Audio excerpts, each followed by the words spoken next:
Magandang araw sa inyong lahat. Ang paksang ating tatalakayin ay tungkol sa ang heograpiya sa pagbuo at pag-unlad ng mga sinaunang kabyasnan sa daigdig. Ang sumibol na kabyasnan ay nagdaan sa mahabang proseso at sa mga panahon. Ang mga karanasan ng tao sa larangan ng pamumuno, paglinang sa kasanayan, at maging sa kanilang pakikipag-ugnayan sa isa't isa upang matugunan ang kanilang mga pangangailangan. Sa module na ito ay inaasahang matututuhan mo ang kaugnayan ng heograpiya sa pagbuo at pag-unlad ng mga sinaunang kabyasnan sa daigdig. Ang Mesopotamia, Indus, Chino, Ehipto at Mesoamerica. Simulan mo na ang iyong pagkatuto. Heograpiya ng Mesopotamia. Ang Mesopotamia ay nangangahulugang lupain sa pagitan ng dalawang ilog. Ito ay galing sa mga salitang Greek na meso o pagitan at potamos o ilog. Ang Mesopotamia ay itinuturing na kauna-unahang kabyasnan sa buong daigdig. Sinakop at pinanahanan ito ng iba't ibang sinaunang pangkat ng tao, kabilang ang mga Sumerian, Akkadian, Babylonian, Assyrian, Chaldean, at Elamite, na nagtangka ring sakupin ang lupaing ito. Sa paglipas ng mahabang panahon, iba't ibang lungsod ang umusbong at bumagsak sa lugar na ito. Nang lumaon ay pinalitan ng iba pang mga kabihasnan. Okay, ito yung mapa ng Mesopotamia. Ang Mesopotamia, ang modern day ngayon, ay ang Iraq at ang capital nito ay Baghdad. Okay. Ayan ang Fertile Crescent.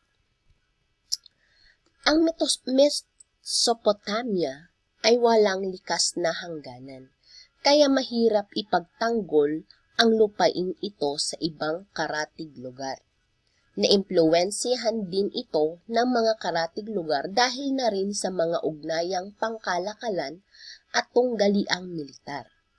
Sa mga taong 5,500 BCE, daan-daang maliliit na pamayanang sakahan ang matatagpuan sa kapatagan ng hilagang Mesopotamia na pinag-uugnay ng malalayo at mahahabang rutang pangkalakalan.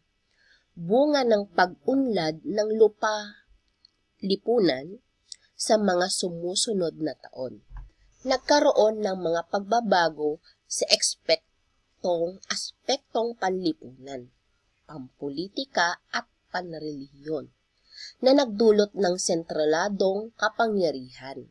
Isang halimbawa, ang Uruk, na itinuturing na isa sa mga kauna-unahang lungsod sa daigdig.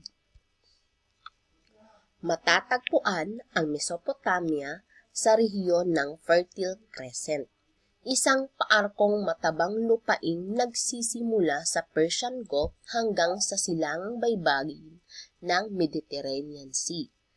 Ang regular na pag-apaw ng ilog Tigris at Euphrates ay nagdudulot ng baha na nag-iiwan ng banlik o yung tinatawag na silt.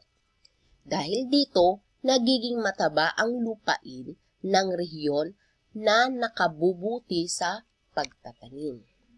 So, tingnan ulit natin yung mapa ng Fertile Crescent. Yan. So, bakit siya tinawag na Fertile Crescent? Kasi, shape siya ng parang yung moon crescent, na kung saan tinawag siyang Fertile Crescent din dahil kapag umapaw, ang kambal na ilog nito, yung Tigris at saka yung Euphrates, ay nagiiwan ng matabang lupa, na kung saan ang mga magsasaka dito sa Mesopotamia ay nakakapagtanim sila at nakakapag-ani sila ng sagana.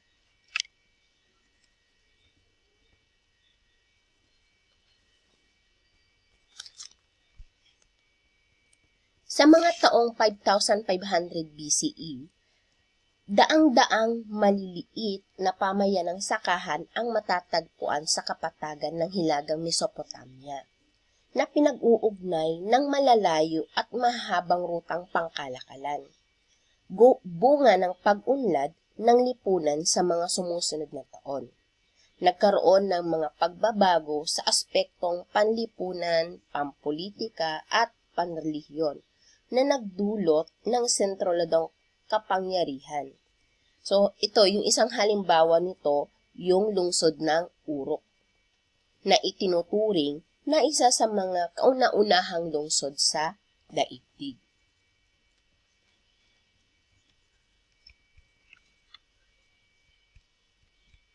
Okay.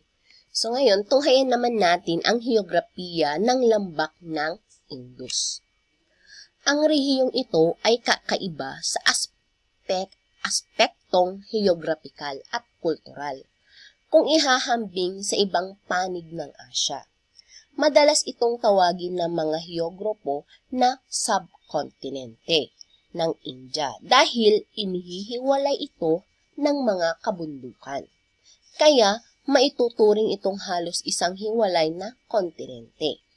Matatarik na kabundukan ng Hindu Kush, Himalayas at Karakoram ang nasa hilaga nito. Samantalang, pinalilibutan ito ng Arabian Sea sa kanluran, Indian Ocean sa katimugan at Bay of Bengal sa silangan. Tulad ng ibang kontinente, samot-sari rin ang wikang ginagamit ng rehiyong ito. Ang Timog Asya ay isang malawak na tangway na hugis at sulok. Sa kasalukuyan, binubuo ito ng mga bansang India, Pakistan, Bangladesh, Afghanistan, Bhutan, Sri Lanka, Nepal, at Maldives. Okay. So, eto, makikita natin yung sa kulay blue na yun yung Indus River. Okay. Ayan.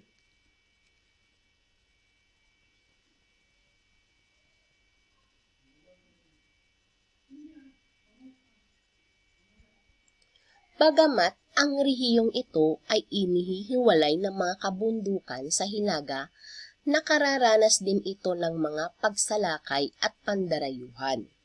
Nakapapasok ang mga tao sa mga daanang tulad ng Khyber Pass sa hilagang kanluran. Dala ang kanilang sariling wika at tradisyon na nagpayaman sa kulturang Indian. Mas malawak ang lupain sa Indus kung ihahambing sa sinaunang Egypt at Mesopotamia. Sakop nito ang malaking bahagi ng hilagang kanluran ng dating India at ang kinaroroonan ng lupaing Pakistan sa kasalukuyan. Ang mga lungsod na ito ay nagsimulang humina at bumagsak noong 2 milenyo BCE. Sa kasalukuyan, tinatayang mahigit 1,000 lungsod at pamayanan ang matatagpuan dito, partikular sa rehiyon ng Indus River sa Pakistan. Nagsimula ang kabiasnan sa India sa paligid ng Indus River. Ang tuktok ng kabundukang Himalaya ay nababalot ng makapal na yelo at nagmumula sa natutunaw na yelo. Ang tubig na dumadaloy sa Indus River na may habang 2,900 km or 1,800 milya at bumabagtas sa Kashmir, patungong kapatagan ng Pakistan. Katulad sa Mesopotamia, ang pagkakaroon matabang lupa ay naging mahalaga sa pagsisimula ng mga lipunan at estado sa sinaunang India. Sa pagitan ng Hunyo at Setyembre, bawat taon, Ang pag-apaw ng ilog ay nagdudulot ng pataba sa lupa at nagbibigay daan upang malinang ang lupain. So, parang katulad din siya sa Mesopotamia na kapag umapaw yung kambal na ilog na yung Tigris at saka Euphrates ay nag-iiwan siya ng matabang lupa. So, ganun din doon sa Indus River. Kapag umapaw yung ilog na yon, ay nagbibigay din siya ng matabang lupa at nakakapagsaka ang mga tao doon. Daan-daang pamayanan ang nananahan sa lambak ng Indus sa pagsapit ng 3000 BCE. Karamihan sa mga ito ay maliliit na pamayanang may tanggulan at maayos na mga kalsada. Nang sumunod na 5 siglo, nagkaroon din ng mga kanal, pang-irigasyon at mga estrukturang pumipigil sa mga pagbaha. So, that time, sa Indus, ang mga tao doon ay nadiskubre na nila kung papaano pigilan or makontrol yung tubig na dumadaloy sa kanila. So, nakokontrol na nila, nakakagawa sila ng mga kanal at imbakan ng tubig para makontrol nila yung pagbaha doon sa lugar nila. Sa kasalukuyan, isa lamang ang India sa mga bansa sa Timog Asya. Subalit, kung susuriin, ang hilagang bahagi nito ay tahanan at pinag-usbungan ng sinaunang kabiasnan namumukod tanging sa iba.